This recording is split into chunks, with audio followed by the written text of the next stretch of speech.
Suba nagpanag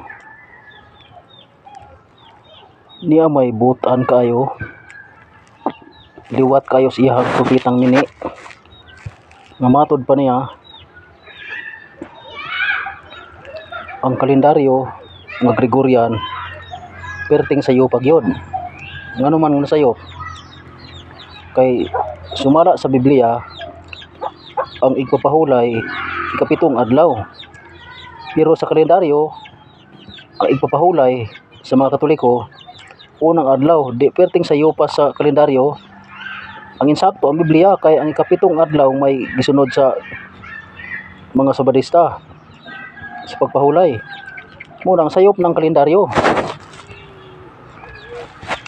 Ang akong pangutanan nimo, kung sayop ng kalendaryo, kinsa mang kalendaryo ang gisunod nimo karon? Kalendaryo sa Katoliko o kalendaryo sa Sabadista? Kung doon na kay kalendaryo, kanang imong kalendaryo mo ay kuna sunda.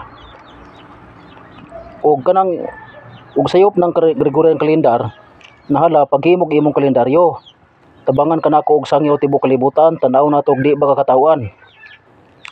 Kana puruntang mga kusar nga sayop ng kalendaryo, kana puruntang naamoy inyo.